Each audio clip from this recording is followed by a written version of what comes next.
All right, ready to dive in. Today, we're tackling capitalism versus socialism. Ooh, a classic. Yeah, a question that shaped societies for centuries. For sure. You guys sent us this awesome piece from Investopedia. Oh, yeah, I saw that one. Capitalist versus socialist economies. What's the difference? Oh.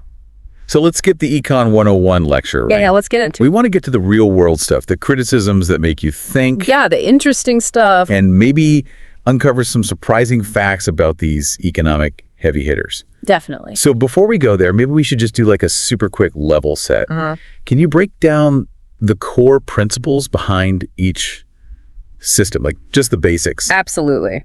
Well, capitalism, it's all about private ownership, right? Okay. Individuals or companies, they control the means of production. Okay. Like resources, capital, even labor. Gotcha. The idea is that a free market with like minimal government interference, it'll just naturally regulate itself through, Supply and demand. Yeah. Supply and demand, exactly. It's funny when you put it like that, it almost sounds like, I don't know, like an ecosystem. Yeah, like an ecosystem. Yeah, all these individual actors, doing their own thing, but somehow it all like works out.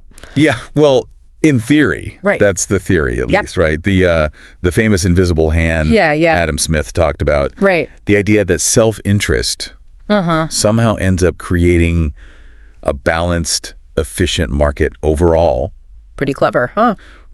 Well, again, in theory. Things are never that simple. Never that simple. Exactly. Take the U.S., for example. Often held up as this, like, beacon of capitalism, right? Right. But we have Social Security, public education, tons of government regulations. Yeah. It's not a pure system by any means, is it? No, not at all. It's more of a hybrid, wouldn't you say? Yeah, I think that's fair to say. And I feel like that's true for most countries these days, right? I think so. Like, it's all about finding the right blend on that spectrum. Yeah. Between pure capitalism and pure socialism. Absolutely. That spectrum is key. So, speaking of socialism, it kind of, like, flips the script in a big way, doesn't it? It does. Yeah. It really kind of changes things up. It's like the government steps in, right? Yeah. And becomes like the conductor. Oh, that's a good analogy. Of the economic orchestra. I like that. Right. Yeah. Instead of everyone just playing their own tune, right. Now you've got someone leading the whole thing. In a purely socialist system, that's exactly right. Yeah. The government, it controls production, distribution, it even sets prices. Wow. It's really about equality, making sure everyone have access to those essentials. Right. Like healthcare, education, all of that. Yeah. Of course, the trade-off there, potentially less individual freedom. Oh, for sure. And maybe even less innovation. Right, because if your profits are controlled, there's less incentive to, like, take risks, be creative. It changes the incentives, definitely. But I imagine it would feel, like, very secure, Yeah. No worrying about losing your job or being able to afford health care. That's the potential upside, yeah. Right. It's a different kind of system. Totally. Different prior to all. So we've got these two systems, right?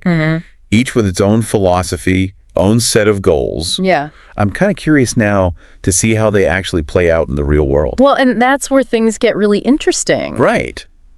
Because it's not like anyone's using them straight out of the textbook, right? Exactly. No one's sticking to the pure form. Everyone's kind of like adapting and mixing and experimenting, That's right. It's real world application. It's messy. It's dynamic. It's messy, yeah, for sure. It's the real world. Take China, for example. They're often labeled as socialists, right? Right. But they have a booming private sector. They do. It's a real mix, isn't it? It's a hybrid, for sure. Yeah. They've found their own unique blend. And then you've got, like, Singapore. Okay. Which consistently tops those rankings. Oh, yeah, those rankings. Of the most capitalist countries. Interesting. It's kind of mind-blowing, isn't it? It is, yeah. A tiny island nation. Right. Not exactly known for rugged individualism. Ends up being a capitalist powerhouse. Yeah. It makes you think. Makes you wonder if those rankings tell the whole story, It does raise questions. Like, what are we even measuring here? Exactly. What are the criteria? Right. It shows how complex this all is. It's nuanced, yeah. There's a lot more going on beneath the surface. Definitely. Oh. Okay. So we've got these models, right? But no one's using them straight out of the textbook. Nope. Everyone's adapting. Yeah. Everyone's mixing. Mixing and matching. Everyone's experimenting. It's the process of evolution. Yeah. What I want to know now is, what are the potential pitfalls of each system? Oh, that's a big question. Where do the critics come in? Yeah, where's the pushback? Like, let's start with capitalism. Okay. One of the biggest criticisms, right? Yeah. Is that it can lead to massive inequality. That's a big one. Right. Yeah, if it's left unchecked, it can concentrate wealth and power in the hands of just a few. Right. And that can have major consequences. The social, political, all kinds of consequences. Yeah. It's a systemic issue. And then there's the environmental argument, too. Oh, absolutely. Huge issue. Capitalism, at least in its current form, driven by consumption, often at the expense of the planet. That's the critique. So yeah, those are major points of contention. They are. For sure. Big concerns. And then on the socialist side, main concern, a lot of people say, is inefficiency. Right. That's a common one. Too much government control, right? Can stifle innovation. Yeah, less incentive to push boundaries. Create bureaucratic nightmares. Oh, the red tape, and potentially even lead to, like, shortages of goods and services. That can happen, yeah. It's like those lines at the grocery store in the Soviet Union, right? Yeah, those images are striking. Stark reminder that a well-intentioned system can have some pretty serious unintended consequences. It's about finding that balance, you know? Yeah. Every system has its trade-offs. It's not about perfection. It's about navigating those complexities. Right. Finding what works best in a given context. Exactly. And that's the challenge. It's kind of crazy how much, like, our opinions on these systems are shaped by, you know, the narratives we hear. Oh, yeah, for sure. It's often painted as this, like, super stark choice, individual freedom under capitalism versus, like, government control under socialism. Yeah. But it's way more nuanced than that, wouldn't you say? Oh, totally. It's like those, you know, those, like, black and white political cartoons? Oh, yeah, I know exactly what you mean. They oversimplify things. Yeah, they have to, right. To make a point. To get the message across. But they miss all those shades of gray in between, you know? Totally. That's what I kind of appreciate about this Investopedia article. Oh, yeah. It highlights how so many countries are, like, blending elements of both systems. Yeah. It seems like most nations realize that a purely ideological approach just doesn't work in the real world. Doesn't cut it. Yeah, it's not practical. Right. It's like it's like what? It's like a chef, like, tweaking a recipe. Oh, I like that. You know, they might start with a classic dish, but then they add their own, like, twist based on what ingredients they have. Right, that they adapt. And what their diners like. It's all about context. Yeah, exactly. That's a great analogy. And just like a good chef considers, like, the quality of their ingredients, policymakers got to think about their country's, like, social and political context. Yeah, the bigger picture. When they're crafting their economic systems. It's all connected. So let's dig into some of those, like, real world examples. Okay, sounds good. The article talks about the U.S. and China as having, like, very different approaches. Oh, yeah, they're definitely on opposite ends of the spectrum. Yeah. It's fascinating to compare them. It is. The U.S., you know, often seen as the symbol of capitalism, but still has all these socialist elements, things like Social Security, environmental regulations, even, you know, government intervention and healthcare. It's like they're trying to balance that individualistic entrepreneurial spirit with a safety net for those who need it. It's a delicate balance. And then you have China. A country that underwent this, like, massive economic transformation. It's incredible, really. By mixing socialist principles with, like, market-oriented reforms. Yeah, they really shook things up. What's interesting about China is that it kind of challenges our assumptions about how, like, you know, economic and political systems have to line up. Oh, yeah, for sure. It's not a one-to-one relationship. Not at all. It's way more fluid than that. Much more fluid, yeah. It's a reminder that things are constantly in flux, you know. Things are always changing. What works today might not work tomorrow. Exactly. Adaptability is key. So, you know, we got to be ready to adapt. We do. To the changing landscape. The world is dynamic. Now, the article also touches on some European countries. Oh, okay. That have, like, developed strong social safety nets. Okay. Within a largely capitalist framework. Interesting. Like where? Like those Scandinavian countries. You know? Yeah. Sweden, Denmark, Norway. Yeah, those. They're often held up as examples of what people call, like, social democracies. Social democracies, yeah. They seem to have, like, figured out a way to have high levels of economic prosperity while also ensuring a strong safety net. It's impressive, isn't it? Yeah, it's really something. How do they do it?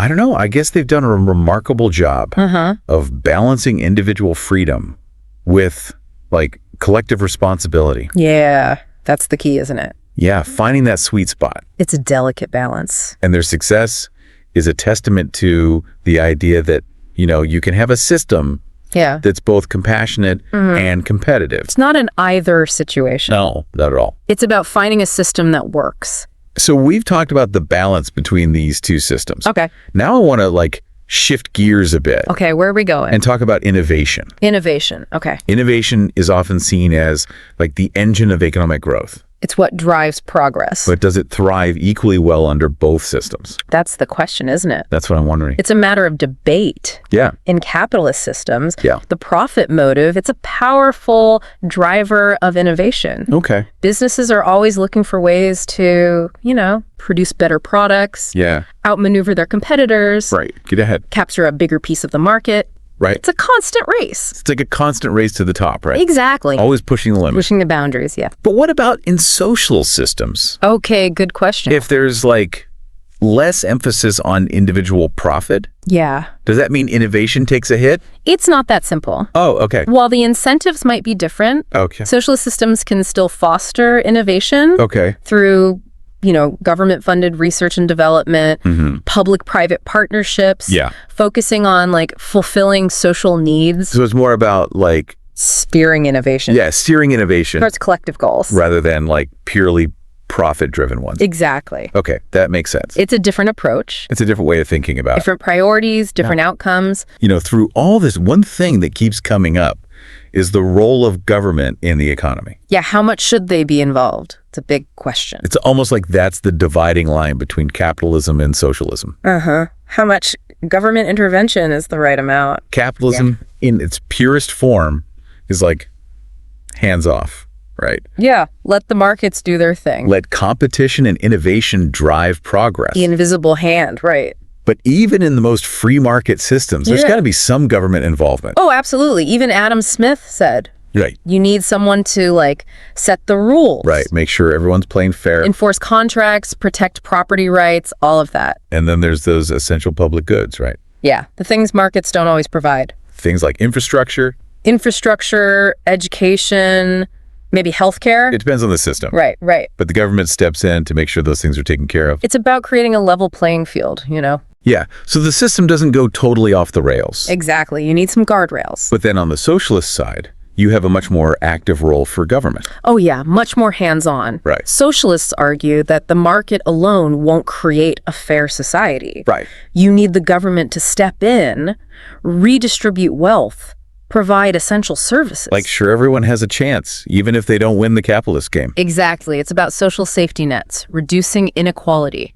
But there are risks with too much government control too, right? There are, definitely. That's a common criticism of socialist systems. It can stifle individual initiative. Yeah. Create a ton of bureaucracy. Oh yeah, all that red tape. And in some cases, if there aren't strong democratic checks and balances, it can even lead to authoritarianism. So it's that balancing act again, right? Why is that balance? How do you ensure equality and security without sacrificing freedom?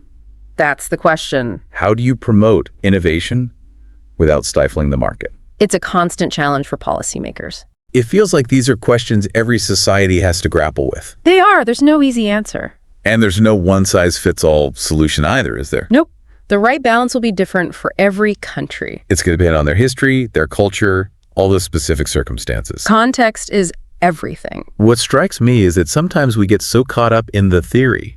Yeah, the jargon. Yeah, and we forget that this is all about real people. People's lives, their livelihoods, their dreams. It's about people, not just profits or GDP growth. Absolutely. Economics should serve people, not the other way around. You should create opportunities. Help people reach their potential. Foster well-being.